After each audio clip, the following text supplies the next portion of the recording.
تو اس لیے ان کی بھی عزت کریں. اس لیے اہل بیت کی عزت بہت ضروری ہے, آل رسول کی عزت بہت ضروری ہے. اب یہاں فرمایا فرشتے ان کے دروازوں. پتہ چلا جو آدمی نیک ہوگا, اگر اس کے بہن بھائیوں, اس کے ماں باپ, اس کے چچا تایوں, اس کے ننیال ددیال میں تھوڑی کمی ہے, اگر اعمال تھوڑی کمی, امام ابن کثیر نے اسی کو لکھا کہ اگر تھوڑی کمی ہے, ہاں تقویٰ ہے, نمازی ہے, تھوڑے بہت اعمال کمی میں ہے, یہ نہیں کہ بالکل ہی اعمال نہیں کر رہا, وہ تو الگ بات ہے. لیکن اگر عقیدہ ٹھیک ہے اور اعمال کی تھوڑی کمی ہے تو اللہ اس کو اٹھا کے جنت میں اس کے ساتھ داخل کرتے ہیں. یہ خوشخبری ہے یا نہیں؟ قرآن کی خوشخبری ہے نا. تو اس لیے نیک لوگوں سے نسبت قائم کریں. آگے اللہ نے ہمیں ایک وظیفہ سمجھایا. اب آپ یہ چاہتے ہیں کہ آپ اپنے خاندان کے بڑوں کے ساتھ, نیک لوگوں کے ساتھ داخل ہو جائیں. آپ کے اعمال ایسے نہیں ہیں, لیکن ہم چاہتے ہیں کہ ہم ان کے ساتھ جنت میں ہوں. اللہ کا فیصلہ ہے, تو یا اللہ تو ہمیں اپنے فیصلے کے مطابق داخل کر دے.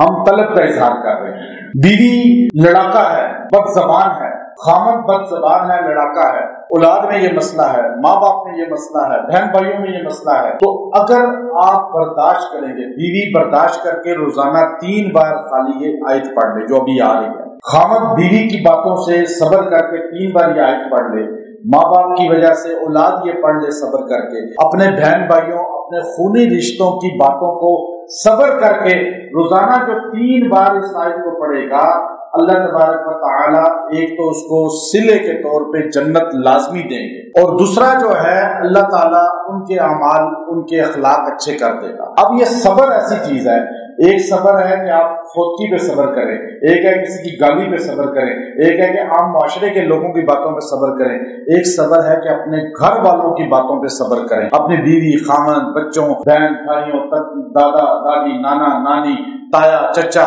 ماموں پھپھی, ان رشتوں پہ صبر کریں.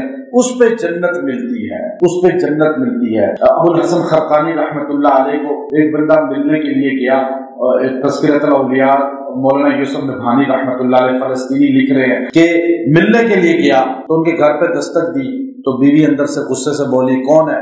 کہا جی میں فلاں شہر سے آیا ہوں, دور کا سفر کاٹ کے, تو میں ولی وقت, قطب وقت جو لقب لگاتے ہیں لوگ, شیخ ابو الحسن خرقانی حفظ اللہ تعالیٰ کی زیارت کرنی ہے, حضرت گھر پہ ہیں.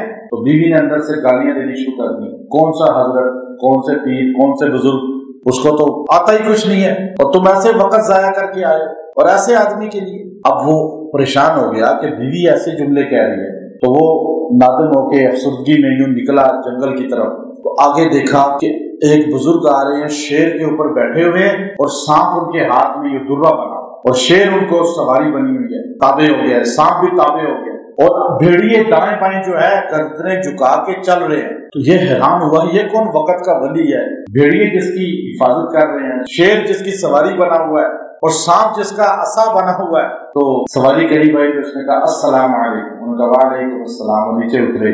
تو یہ ڈر رہا تھا جانوروں سے, انہوں نے کہا ڈرو نہیں, یہ میرے تابع ہیں سارے. تو وہ سارے سائڈ پہ ہو گئے. آپ پوچھا کہ آپ کا نام کیا ہے حضرت؟ میں تو آیا تھا بزرگ کی زیارت کے لیے. کہا کون سے بزرگ؟ کہا ابو الحسن خرقانی.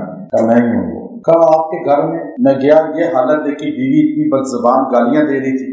کہنے لگے یہ جو تم دیکھ رہے ہو نا, بھیڑیے تابع ہو گئے, شیر تابع ہو گیا, سانپ تابع ہو گیا, یہ اسی بیوی کی باتیں برداشت کر کے اللہ نے صبر کی وجہ سے مجھے یہ نعمت دی ہے. بعض کا ولایت مل جاتی ہے ان چیزوں کی وجہ سے. تہجد ضروری نہیں ہے کہ تہجد سے ولایت ملے, یہ بات یاد رکھیں. ضروری نہیں ہے کہ آپ نمازوں بہت زیادہ پڑھیں گے, عمرے بہت کریں گے, حج بہت کریں گے, یا تبلیغ میں وقت بہت زیادہ لگا لیں گے, تو آپ علم بہت پڑھ لیں گے تو آپ کہیں گے کہ مجھے ولایت مل گئی. کوئی ضروری نہیں. ہو سکتا ہے آپ کو بیوی بچوں کی کوئی ایسی آزمائش آ جائے, گھر کی کوئی ایسی جیسے حضرت پہ آئی ابو الحسن خرقانی رحمۃ اللہ, تو ولی بن گئے. تو ایسے ہی بنتے ہیں. تو یہ آیت جو بندہ روزانہ 3 بار پڑھے گا, بیوی خامن بیوی بچوں خاندان کسی کی بات کو صبر کر کے, اس کا تصور کر کے یہ آیت پڑھے. وہ آیت کیا ہے؟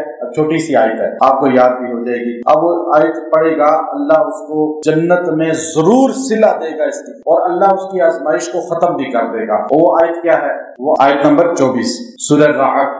سلام علیکم, فرشتے کہیں گے دروازوں پہ آ کے, کیا کہیں گے؟ پیچھے آیت گزری نا کہ یدخلون علیہم من کل باب والملائکۃ یدخلون علیہم من کل باب. فرشتے آئیں گے دروازے پہ کھڑے ہو کے کہیں گے, کیا جملہ؟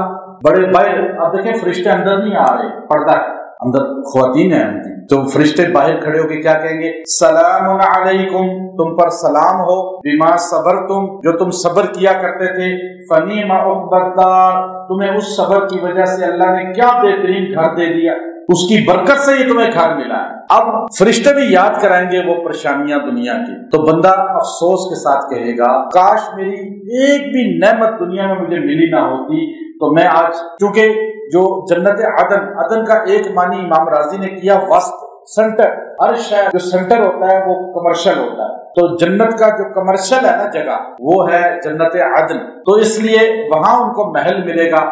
اور فرشتے روز کہیں گے تو بیوی کی باتیں برداشت کرتا تھا، بیویوں کہیں گے تو خامد کی باتیں برداشت کرتی تھی، بہن بھائیوں کی، بچوں کو کہیں گے ماں باپ کی باتیں برداشت کرتے تھے، رشتہ داروں کی برداشت کرتے تھے، آج تمہیں اس کا صلہ یہ جنت ملی ہے، تمہارے ساتھ جن کے اعمال کی کمی تھی ان کو بھی لے آؤ، بہنوں کو لے آؤ، بھائیوں کو لے آؤ، چچا کو لے آؤ، تایا کو لے آؤ، ماموں کو لے آؤ، تمام رشتے، نانا نانی، دادا دادی، ماں باپ اس کے ساتھ ہوں گے اس جنت عدن کے اندر۔ یہ وظیفہ مختصر ہے، سلام علیکم بما صبرتم فنعم عقبی الدار۔ آپ جب جمع ہوں فیملی کہیں بھی تو یہ آیت 3 بار پڑھ کے دعا کر لیں، اللہ قیامت میں جنت میں یوں جمع کر دے گا۔ وآخر دعوانا الحمدللہ رب العالمین۔